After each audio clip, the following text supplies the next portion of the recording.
What's going on, guys? It's A25 here, and welcome back to another episode of our Mystery Dungeon Red Rescue Team playthrough. In the last episode, we went to go do a rescue, or I should say a mission, not necessarily a rescue, but we did a mission to Uproar Forest to quell a Mankey gang that was running amok, and we finished our rescue team base. We enlisted the help of said Mankey gang after we defeated them to help us with some physical labor to complete reconstruction of a rescue team base, and now it looks like me. I'll be honest though, like it's funny to me that like that is what the rescue team base turns into, is just like a quote-unquote self-portrait of the mon that you get given in your for yourself. But at the same time, some of them actually look pretty good as houses. I know that's gonna be really weird to say, but like Bulbasaur's is actually one of my favorites, to be honest. I really like Bulbasaur's house. Bulbasaur's house is nice. Okay, let's see. I got my Steel and Thunderwave Cave, so I guess we'll take that one. I like to try to do, like, multiple missions at once for the same dungeon, if I can. Just one, so it helps speed along the process of, like, our rank, and also just so we get more rewards. I mean, like, if you're already going to a dungeon anyway, like, you might as well, you know, try and get more rewards out of the deal, right? Like, it just makes sense that way. But yeah, and obviously if you guys missed a couple episodes back, because there's another earthquake at the end of the last episode, and I'm about to level up again. And you know, if you guys missed a couple episodes back, Alakazam's team has gone underground to try and stop Groudon before he awakens more, and before these earthquakes get worse. So, you know, I'm sure we'll be hearing back from them soon, because even though Groudon is a legendary Pokemon and incredibly strong, I mean, you know, I think an Alakazam, a Charizard, and a Tyranitar should have no problem battling a Groudon. I mean, T-Tar is going to be a little bit in trouble, but, you know, like, not outrageously to the point where it's going to be a problem. And obviously, you know, Charizard's, well, I shouldn't say completely immune to the stab, because Mystery Dungeon does the typings different, but I think even though ground is super effective to fire, I believe that with flying being an immunity, I still think it's neutral damage, or it's resisted damage, and if it's not resisted, at the very least, it's neutral. Alright, thank you, Magnemite. I don't know why I thought I was further away than I actually was. And obviously, I mean, Alakazam's frail and not immune to anything, but also not weak to ground. Oh, hey, cool, Voltorb.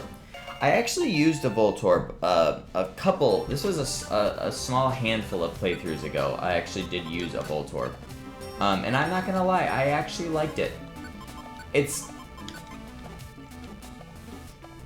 I still think Magnemite's the better electric type, especially early game, but even post game, I think Magneton is still personally better than Electrode.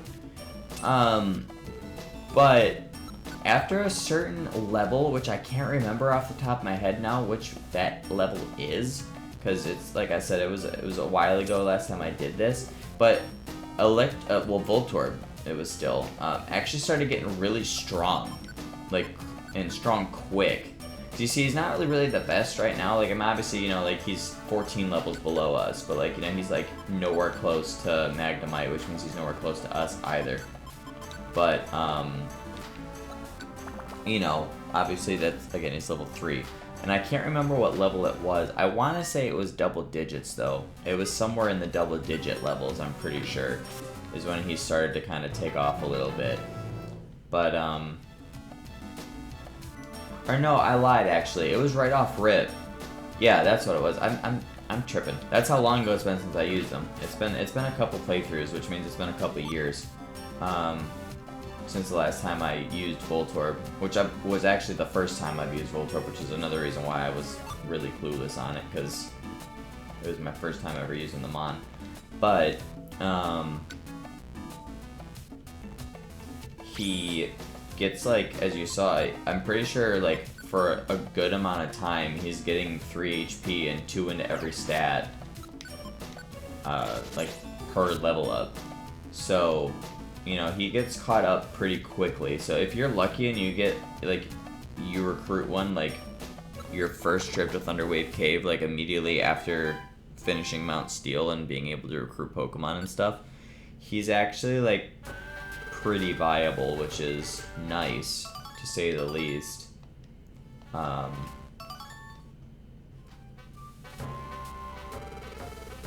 But, you know, obviously, ooh, nice. That is an absolutely golden trade. Oh yeah, I knew that, right? Because that was the one I already had. I'm silly. That was why I kept it, was because of that. Alright.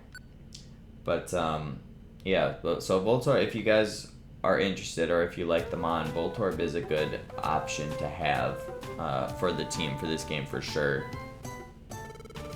And I mean, you know, because, like, there isn't really that many steel type moves in this game in general, and I think in Gen 3, I don't believe Magnemite gets a single steel type move, which is a little unfortunate. Like, I'm pretty sure they only added the steel type to it in Gen 2 just because, like, it logically makes sense because, you know, he's magnets. But, it's just a little unfortunate that it kind of is completely worthless for him to have the steel type up until Gen 4. Oh, I forgot it defaults to the same option that you just picked. Which, like I said, a little unfortunate, but obviously, you know, once Gen 4 comes in and we get Flash Cannon and stuff like that, like Magneton, and, well, obviously Magnezone, too, but they become absolutely goated Mons.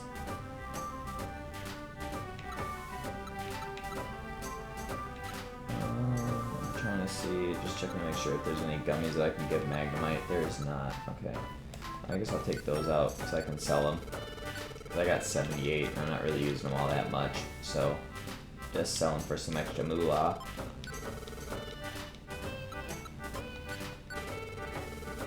$50 Poke, I mean, that's cool.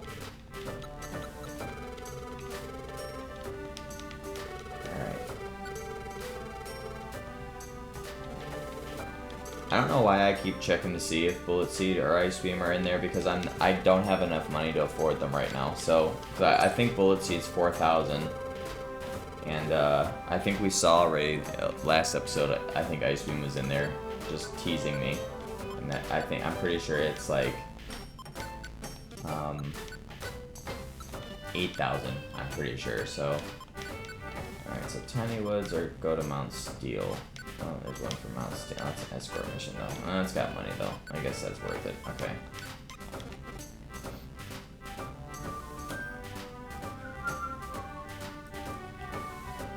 Oh, you know, I need to be... Actually, hold on. Was there any jobs for Lapis Cave? I forgot. I need to be prioritizing going there. Because otherwise I'm going to have a lot of off-screen work to do. Okay, well, there wasn't, but...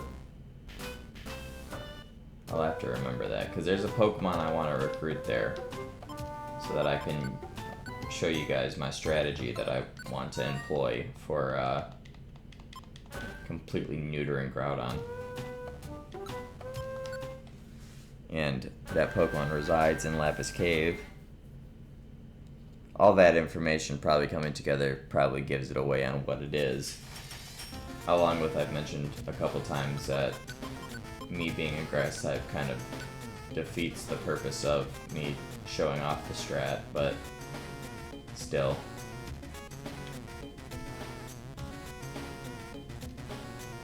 I never understood why they made Nidoran soaked pink in this game. Nidoran male.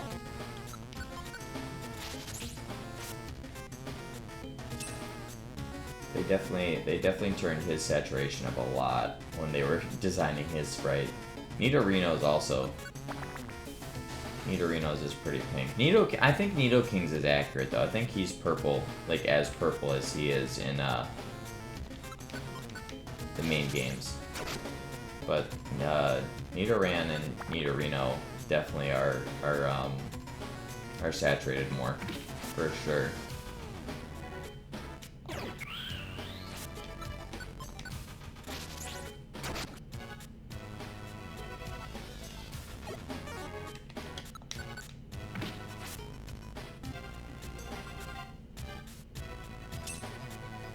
So basically, just going back to really quick that Pokemon that I need to get from Lapis Cave.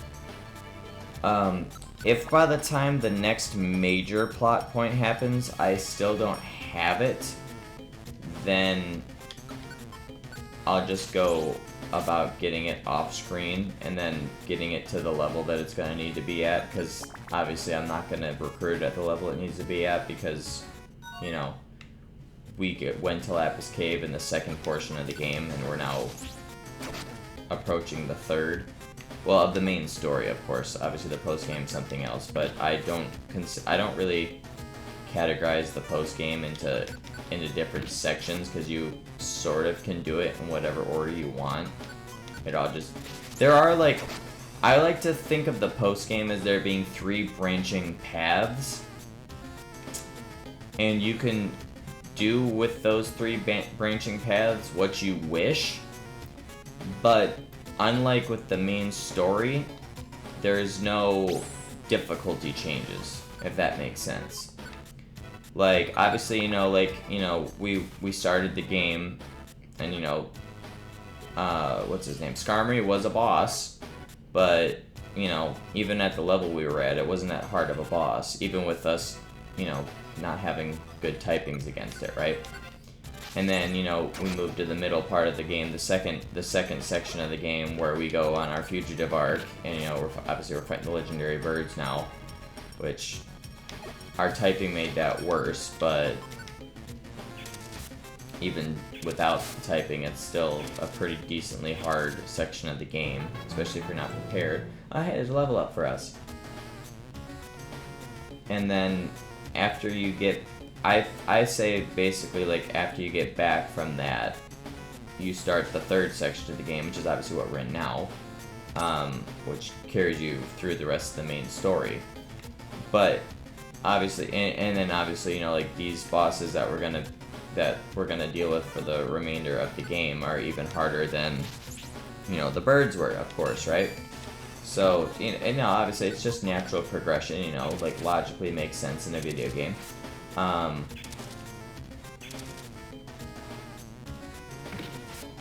But the post game, on the other hand, it's kind of like, you can follow, follow the path that starts with Lombre, or, you can go straight to Solar Cave to get Surf, and you can follow that path immediately, or, you can,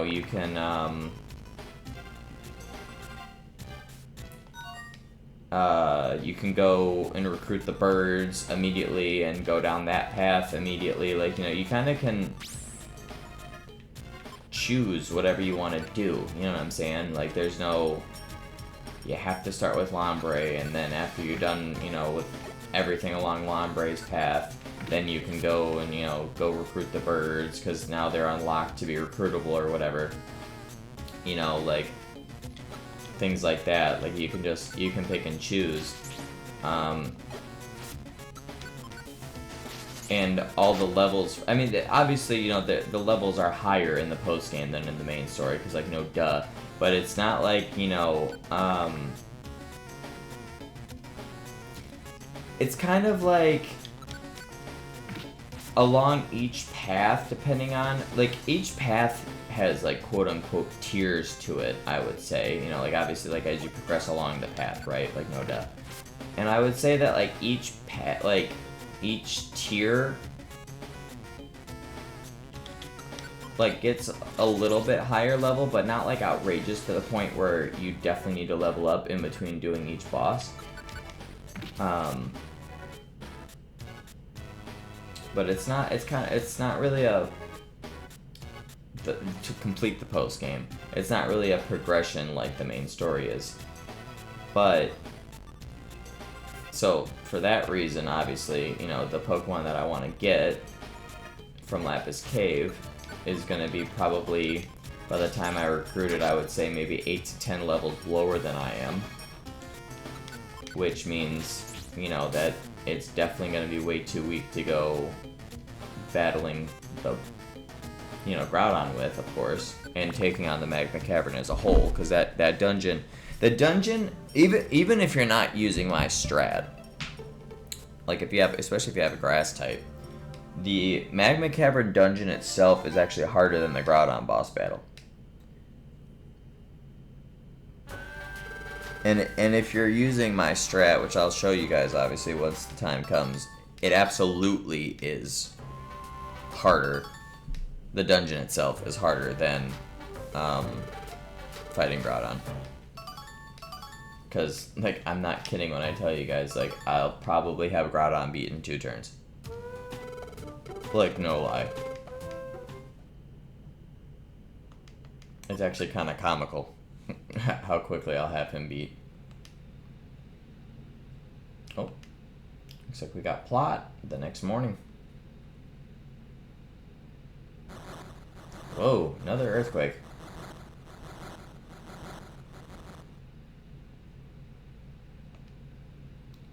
It's amazing how strong we built this rescue team base. I mean, this is like the second or third earthquake since it got built, and it's still standing with no problems.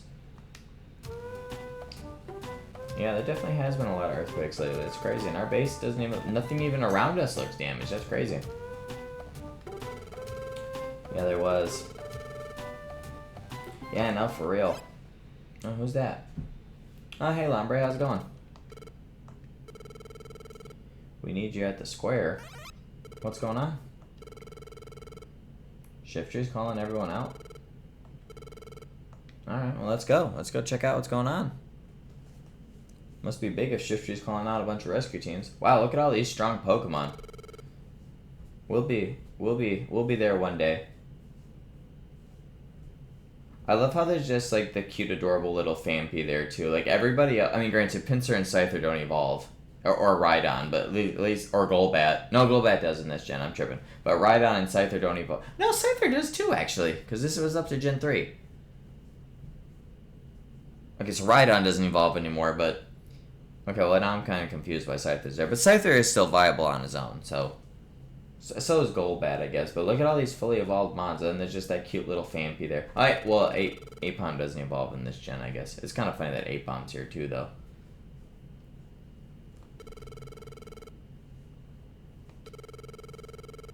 Right, yeah, I wonder why I called out all these rescue teams. What's going on, Shiftry? As everybody's already staring at him.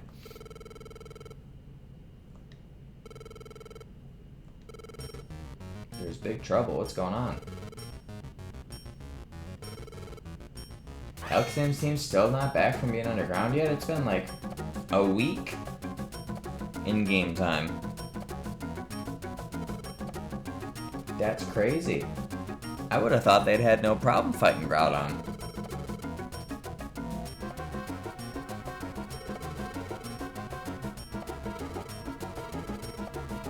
Wow, we don't even know what became of them. That's crazy. Right, it's Alakazam we're talking about here. Well, I mean, he is a legendary Pokemon, and he is the one that created the continents. So, I mean, you know, it kind of does make sense.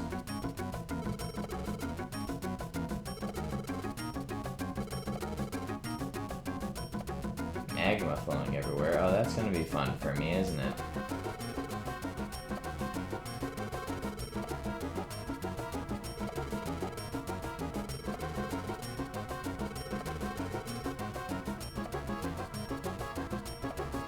That makes sense.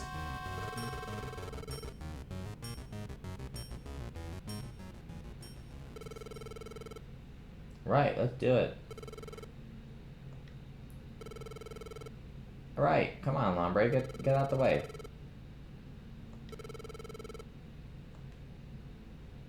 I mean, you're right, though. I mean, that is... Oh, gosh, I feel like I got a sneeze coming. Oh, I'm so sorry, guys. That snuck up on me. But, I mean, he is right, though. I mean, there's what? There's 1, 2, 3, 4, 5... There's 6 fully evolved Pokemon... Oh, wait, no. Hold on. I'm sorry. I don't think I counted right now. 1, 2, 3, 4, 5... Oh, no, I did. I didn't count Golbat. There's 6 fully evolved Pokemon, a Pinsir and a Mr. Mime, who are both really, strong in their own right, and then a Rhydon, or a Golbat, which is viable, but Golbat's pretty good still. He's not useless. And then, of course, a Pinsir and a Scyther. I mean, Phanpy and Apom, but, So there definitely are stronger people out there than us, so Lombre's right. Oh, Blastoise. Okay, that's good choice, water type. Obviously, the drought that Groudon's going to have is going to make his water-type moves weaker, but getting through Magma Cavern will be easy. Team Hydro's Roughneck. Makes sense. Funny name, too, Team Hydro. I love that.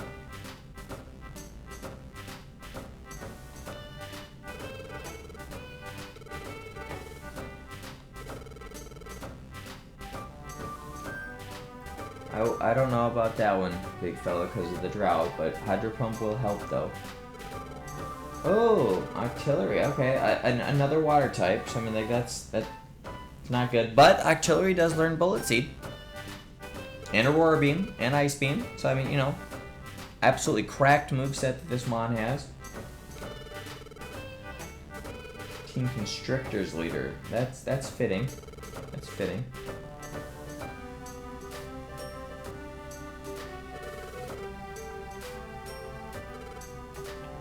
Golem, my goat.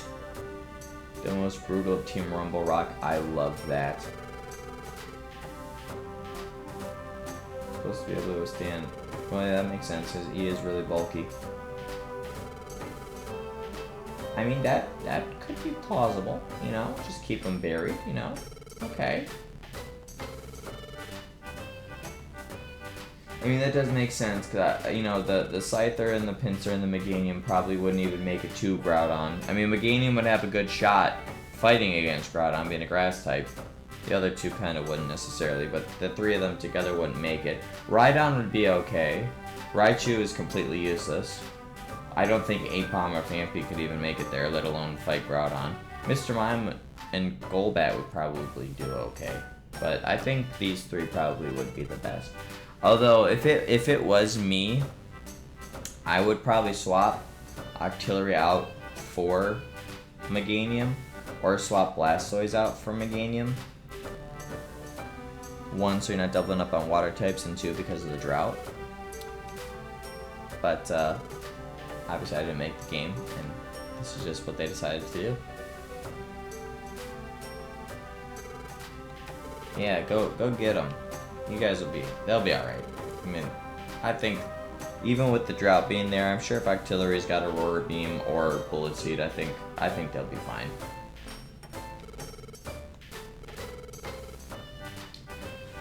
Yeah, they're definitely, they're a little bit stronger than we are, Squirtle, so I don't think we can get all that upset. So let's just go back to doing our thing. And, oh yeah, I definitely don't want that friggin' Cherry Berry. I kind of just picked it up just to sell, to be fair.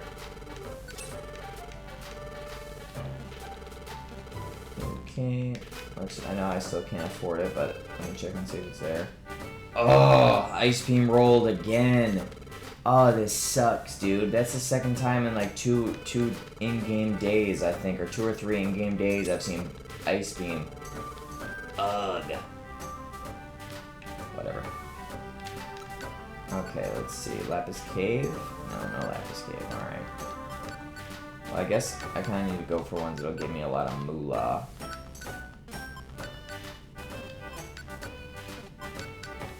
Looks like we're going to Sinister Woods, because both of those are giving us moolah.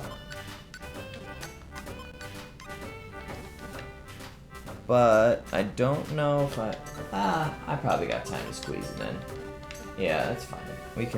We'll go a little bit over today, because I think the last couple have been a little bit short anyway, so We'll go a little bit longer today. Actually, you know what? No, I won't, because I think the next plot point happens immediately the next day after you do a job. So we will call it a day here, because I don't want it to be incredibly long for the next plot point, and I don't believe I get a chance to save before the next plot point starts. So yeah, I think we'll wrap things up here. But if you guys did enjoy this episode, please leave a like down below. I'd greatly appreciate that. And click that subscribe button if you guys are new. And don't forget to click that little notification bell so you guys do get notified next time videos do go live on the channel. And with that, I will see you guys on my next episode. See you later, guys.